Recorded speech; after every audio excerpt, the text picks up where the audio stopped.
Magandang umaga, magandang tanghali, magandang hapon mga ka-JGA Humble Works. So meron tayo rito ang Sniper version 2 at eto, no. So may ginagawa tayong top overhauling and side clutch. Saka yun nga, no, nag-mix yung langis at yung coolant. Ngayon, isa lang sa mga napansin ko kasi previous na raw tong nagawa dun sa dating pinagpagawan niyang mekaniko. So, not to mention, no, bigyan ko na rin kayo ng konting tip para maging aware po kayo, no? Kasi mahirap po mag minsan yung mga simpleng detalye, doon pa tayo nagkakamali. Although hindi naman tayo mga perpektong mekaniko, no?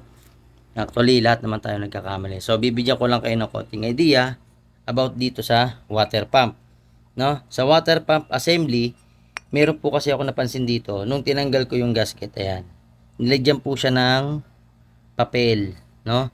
Ginawan po siguro ng diskarte at siguro walang pamalit na pyesa, which is hindi siya, no, compatible. Bakit? Explain ko lang kung bakit, no? Kasi kumapal siya. So, nung kumapal, ano mawawala sa kanya? Yung clearance nito, saka yung kapartner niya. Ito. Mawawala po kasi yan sa clearance o dun sa height. Pagka once na kinabit nyo na po yung itong goma na to, yan, oo. So, although sinira ko na, no, kasi naka-ready na yung pamalit na pyesa, masisira din po yung bearing. So, magko-combine po yung ano niyan, yung langis saka yung coolant kasi magkatabi lang po yan sa makina. Dito sa space na to, dito dumadaan yung coolant. Tapos dito sa kabila, ito yung nakasalpak sa makina para mag-rotate yung ano, yung ito, nakalimutan ko kung anong tawag. So yan, ito na-damage na po siya. Ayan, kung nakikita niyo po, yan, napasukan na po siya ng langis, naghalo na po sila kasi nasira na po yung kanyang goma. And yun, unti-unti na. Buti nga po at yung may-ari is maalaga sa motorsiklo. So, napansin niya kagad pag change oil niya, nagkulay brown na po o yung may parang halo na coolant yung kanyang langis. So, syempre, dahil nag-top overhauling tayo, inobserbahan ko na rin yung mga gasket. Ayan, tulad niyan. So, worn out na po yung mga gasket. So, papalitan na po siya. Ayan. Kita niyo naman siguro, no? Ito. Pagka ganyan po yung gasket, wag na po nating i-reuse. Kasi pag wala na po yung kulay black niyan dito, meaning, pwedeng pumasok na po yung coolant doon sa part ng dadaanan ng langis. Magmi-mix na po sila. So, saka ito pa, yung naglalagay ng mga gasket maker, please lang po, kung wala po tayong pambili ng pyesa or wala tayong pamalit na pyesa, mas maganda sabihin natin sa customer na bumili na lang po ng bago. Magkano na naman po itong cylinder head gasket na to, yung goma, no? Napapalitan naman po yan. Then, dun sa mga nagpapalit ng lining, tingnan nyo rin po yung pyesa. Yan, tulad po niya, no? Yan, makintab na po yung dito sa part na to. Ayan, yan, yan. Pakita ko na close up, ayan. Makintab na po yung part. Nakikita nyo yung mga gas-gas na paikot. So, kahit magpalit po kayo ng lining, pag hindi po kayo nagpapalit ng ganito, at saka yung plate niya sa ilalim o yung hub niya sa ilalim, hindi niyo po pinapalitan, magagasgas lang po, masasayang lang po yung pagpalit niyo ng clutch lining kasi magkakasama tong umiikot di ba? So, madalas ko naman sinasabi yan sa mga motorsiklo, magkakasama yan, no? So, kung pwede pang remedyohan, pwede, oo, kaso hindi naman po tatagal. Kung 5 years, 6 years na yung motorsiklo, pwede naman palitan na ng bago. Para sa akin po yun, ha? So, wag niyo na pong tipirin. Kasi masasayang lang yung pyesa. At the same time, babalik lang ulit yung sira. So, lesson learned lang po. Then, sa Sniper version 1 and version 2, magkaiba po sila ng cams. Ito. Mas mahaba po yung cams ng version 2 versus dun sa version 1. Mas maikli po yung sa version 1. Sa version 1, parang dalawa lang po yata. Yung version 3, ito may dagdag sa gitna. Mas mahaba po siya. Okay? Konting knowledge lang po yan, ha? Then, ito, yan. Tatanggalin ko muna yung mga gasket maker na nilagay. Ang preferred ko pong gasket maker is, para sa akin po, kung gagamit po kayo nito, doon lang po sa crank shell o doon sa pinaka crank, ayun doon. Pag nagbiyak kayo ng makina. Pagka ganito po, yung mga gasket na to, palitan nyo na lang po ng bago at huwag nyo na pong lalagyan ng gasket maker. Ngayon, kung magagamit po kayo, example, wala pong mabilhan, temporarily, gagamitin nyo ulit yung mga gasket. Mas maganda pong gamitin is Beta Gray. Para sa akin po ha, Beta Gray. Hindi po ako naninira ng ibang brand. Kaso po kasi, iba po yung Beta Gray maganda pong gamitin. Pang sasakyan po yun, at the same time, para siyang goma pagka nabuo siya or pag natuyo siya. Unlike nitong Treban po kasi, hindi ko sinisiraan si Treban, no? Based on my experience lang kasi, si Treban po kasi masyado pong matigas na pagka ito isang problema natin dito sa mga gasket, pagka nasobran tayo ng lagay, pwedeng pumasok sa makina. Pag pumasok po yan sa makina, pwedeng magbara yung mga oil passage o yung mga coolant passage niyan, lalo na kung mga gantong version ng FI na may mga coolant. Mas mainam po kung mag-aano tayo, iwasan po natin gumamit ng ganito, yung mga gantong matitigas na gasket maker. Okay? So, masyado po kasing matigas yan. At wag pong sobra-sobra yung tipong halos lagyan na natin lahat ng gasket na kagaya nito, no? Iwasan po natin yung ganyan karami. Maglagay po tayo ng sapat lang, yung galipstick lang. Pagka gumamit po tayo, galipstick lang kung maglalagay tayo. Para lang tayo naglalagay ng kapinggot lang. Kasi pagka once na napisak po yan, naglapat na po yung mga gasket niyan, yung cylinder head, yung mga pyesa. Pag naglapat na po yan, lalabas pa po yung sobra niyan. Ang masaklap nun, kung pumasok sa loob at masama dun sa cycle nung langis or ng coolant, malaking problema po. So, iwasan po natin yung ganon. Then, isang ano pa po ha, sa mga gantong may sniper, ano ko lang din po, share ko lang. Ito, papansinin nyo rin po itong oil seal na to. Yan, tulad yan, pingas na, no? Pag baklas ko, pingas na po siya. Then, meron na siyang mga yan, yung parang puti na naghalo na yung coolant at senyalis na po yan talaga na nagkaroon na ng problema yung motorsiklo. Yan. Nagkaroon na po siya ng coolant sa loob. Naghalo na po talaga, no? Mabuti lang si Sir is nagtanong kagad sa akin at yun nga, na-PM niya ako. So sabi ko, sige Sir, kung ano, pwede naman pagawa sa iba. Kaso po, ako yung pinili niya, hindi ko naman po siya pinilit. Then, dati ko na rin po itong na-power up lines, no? Naipost ko na to actually. So, ito, subject naman po siya for top overhaul sa clutch side.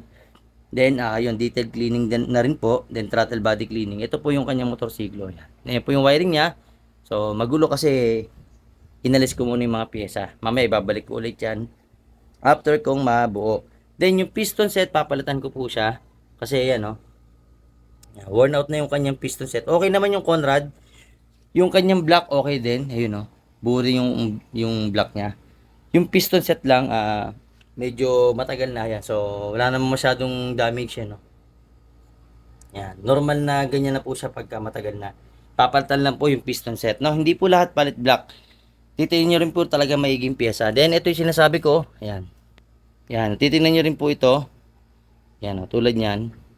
Mapapansin niya parang malalim na yung kayod niya. Saka marami ng scratches na paikot. Pagka ganyan po, kakapain nyo po ng kuko. Yan. Gagamitan nyo po ng kuko. Makakapa nyo po yan kung okay pa ba siya o hindi na. Pagka ganun pong malalim na yung mga kayod niyan, palitan nyo na lang po. Magkano lang naman po ito. Saka 5 taon na, 6 years na, 7 years, palitan nyo na po. No? Yan. Pinapalitan po yan yung mga pyesa. Trend. So, yan. Kung ano, papalitan na rin. Ganun po yung dapat yung ginagawa nyo style. Hindi yung pwede pa, pwede pa. Ang problema niyan, tsaka pwede pa, babalik na naman si customer. Iwasan po natin ganun. Bigyan po natin ng kalidad at the same time, maging metikuloso sa pyesa. So, yan, nakikita nyo, no? So, checkin ko pa mamaya radiator. Pagka buo na, titingnan ko kung goods na ba siya, no? So, yan. At, yung air filter, papalitan na rin. Then, pagka buo na, update ko kayo, no? Kasi linisin ko muna lahat yan. Para, after kung maayos, papakita ko yung after. So, ang maganda lang kay Sir, is ang linis ng makina. Yan. Ang ganda ng oil niya, no? Ano gamit niya? Petron po. Okay? Petron lang po yung ginamit niya. Kung ano yung sinasuggest ko sa inyo dati, Petron. Petron din po ang gamit niya. Pero kanya yung parang semi-black daw na kulay na semi-synthetic na 20W40, parang ganun, or 10W40 na synthetic base. So, sa sniper po yun ha. Iba po yung sa Rider JFI. So, dito po sa sniper, yun po yung ginagamit niya. Pero as you see, yung Petron is, ang ganda ng ginagawa niya, nililinis niya yung makina. No? Ayan o. Yan. Yung cleaning effect nung Petron oil, napakaganda, no? At the same time, hindi ganun kamahal si Petron. So, sinabi ko naman po yan, pinaproof ko na rin po sa inyo. Pinakita ko na dati sa vlog ko na about dyan sa oil na yan. So, sana dito sa video na to, abangan nyo after kong malinis to. Yan, yung cylinder head. So, na-check ko na yung cams niyan. Okay naman yung cams. Then, linisin ko pa to. At, yun. Abangan nyo after ko malinis. Then, pakita ko pa sa inyo yung after ng result nitong mga piyesang ito. Then, i-assemble ko na rin po siya. Alright, so yun lang. JJ Amble Works at abangan nyo yung result after nito. Okay, so ito na yung day 2. At ayan, so malinis na yung mga piyesa. Nakabit ko na yung piston, saka yung block. Ayan, naka-ready na. At ayan, ito na yung ibang piyesa. Ang kulang ko na lang yung piyesa dito. Yung pin. Yung pin niya na malaki. Nakapartner nung rocker arm pin na gaya nito. Meron kasi siyang malaking pin na parang washer. Yan o. Yan sa loob. Okay, sa loob nito. So, yan. Pagdating ni customer, sana nakabili siya kasi wala akong makitang pyesa rito. Then, magiging okay na ulit ng motor niya. Yan. Natapos ko na linisin yung mga parts. Naikabit ko na ibang parts. Then, yun na lang yung pyesang yun. Then, finish na. Good to go na ulit to. Abangan nyo pagka okay na to. Okay, so tapos na. At ayan, pasensya na, hindi ko na napakita yung yung after. So ito na lang pakita natin, no. Yan. So pan-checking, so pinaandar ko na kanina. Nilagyan ko ng papel dito nung mainit na, wala namang leak. Okay yung kanyang radiator.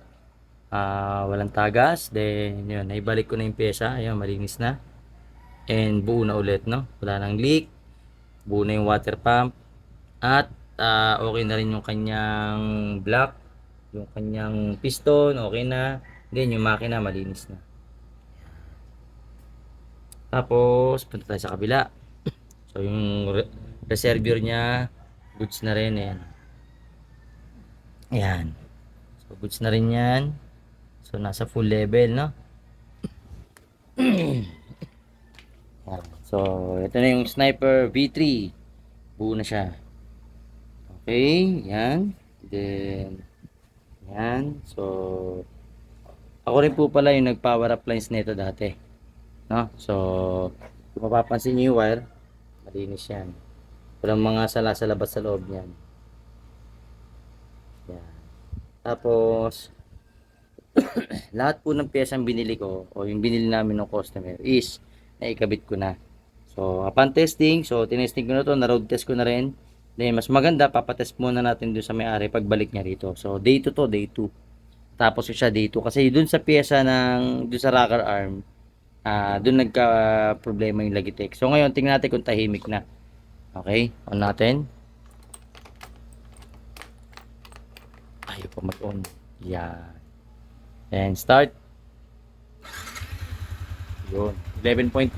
Tapos charging. Yan. Makakit ang makyat. Hanggang mag 14. 14. 14.2. Stable. Kahit na nakabukas yung headlight at yung park light. Okay, yan. Okay. Yan. Okay. So, yan. Sa power up lines nga pala, no. Ito yung kagandahan dito. Hazard natin. Yan, naka-hazard. Then high beam. Pakita natin yung ilaw. High beam natin. High beam. Then buksan natin yung MDL. Buksan yung MDL. Tapos busina tayo.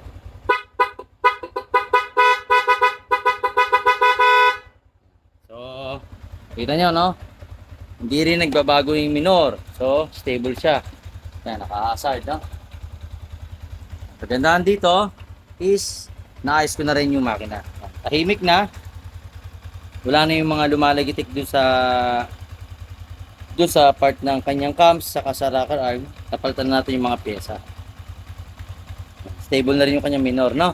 Then off natin yung ito para maano natin, mag-charge siya ulit at malaman natin kung aandar yung kanyang fan, no? Kaya pag uminit na yan, naandar na yan. Yung fan na yan, so tinanggal ko po yung takip dito kasi inobserbahan ko kanina. Sabi ko kay sir, siya na lang ulit magbalik kasi mas gusto ko ganito siya para maobserbahan kung may leak. Pero upon checking ko naman kanina, lahat po yan, check ko. So pinandar ko, pinainit ko.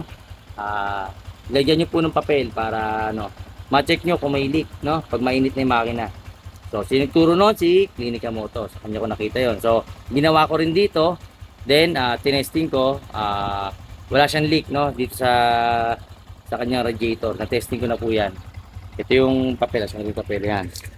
Nilagyan ko ng papel kanina. So, walang nabasa. Walang walang tumagos, no? So, yan. Ito yung pinantesting ko kanina.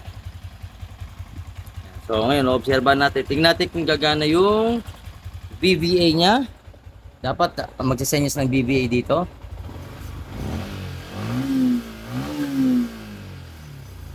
So gumagana din, mabilis bumalik yung minor. 1.2 to 1.4 yung kanyang RPM, stable na po yan. Then dito tayo nating simenyas yung kanyang fan. Iaandar yan pagka mataas ng temperature.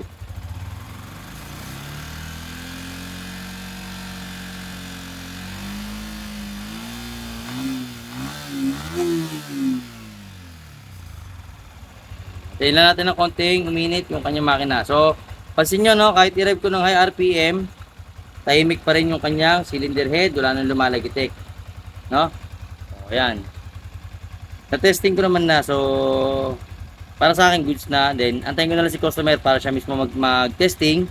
Subukan. Tingnan natin kung may maglilik pa. Pero, on my observation, wala na po ako nakitang leak, walang tumagas. Then, malamang sa malamang hindi na maghahalo yung kanyang langis at coolant kasi nagawa na natin yung sira. So ano ba yung nasisira doon? Mostly doon sa water pump, yung oil seal doon o yung parang seal doon para hindi maghalo yung langis saka yung coolant. Then sa gasket kasi ito ano pa lang, ilang taon pa lang to, magti 3 years old, nasa 30,000 odo na siya mahigit, no?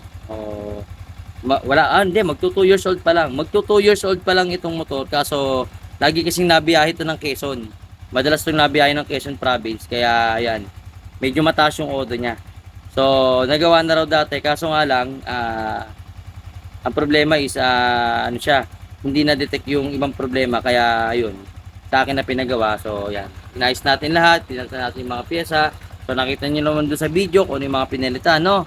Ito po yun. Yan, nandito yung mga pyesa. Iniwan ko dito, yan. Plus lining, yung ito, lalo na pag ganito yung itsura nung inyong mga seal, yan. Tapos yan, yung air filter, yung mga yan, yung piston ring, tapos yung mga pin ng ng rocker arm, yan, yung mga nasira. Tapos yan, yung valve seal.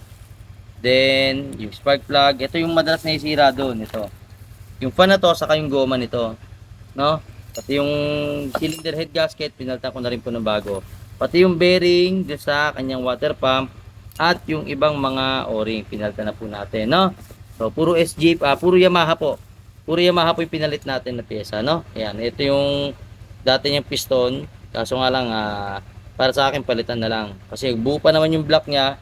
Ito lang piston ng tinamaan. So, mas mainam yon. Then, ito yung gasket na nilagyan ng papel. Ayun, doon nagkaroon ng problema. Ngayon, wala na ring leak. At hindi na nagmi-mix yung kanyang langis at coolant. So, mandar na yung fan, no? Tingnan natin. Yun, mandar na yung fan. Mainit na. Then, ito, wala nang leak. Malinis. Okay, so wala nang nabulwak dyan. Kasing malinis na rin hanggang ilalim. Narinig niyo pa, no? Malakas na yung hangin. So, yan. Malakas na ulit. At the same time, buong-buo na ulit yung makina niya, tahimik na. No, so, ito, alagaan na lang ulit ni Sir to. Tatagal pa ulit ng ilang taon na naman. So, sabi sa kanya, every 3 years, pa-check niya sa akin kung sakasakali. Then, every 1 year, periodic maintenance. Yun po yung sinasuggest ko, no? Hindi ko kayo pinipilit na gano'n, pero para sa akin, yun yung pinaka-safe para hindi lessen yung, hindi malaki yung damage. Malesen natin yung, pagpapalit ng mga pyesa. Kumbaga, hindi ganun kalaki yung magagastos kung yearly kayo nagpapacheck ng inyong motorsiklo sa inyong pinagkakatiwalaang mekaniko. Hindi ko sinasabing sa akin, pwede yung sa iba, dun sa mga expertise ng mga motorsiklo nyo. Pero sa akin po, dito, kahit anong motor ginagawa ko po. Okay, so yun lang. Ayan, obserbahan ko pa ngayon, inuulit ko na obserba.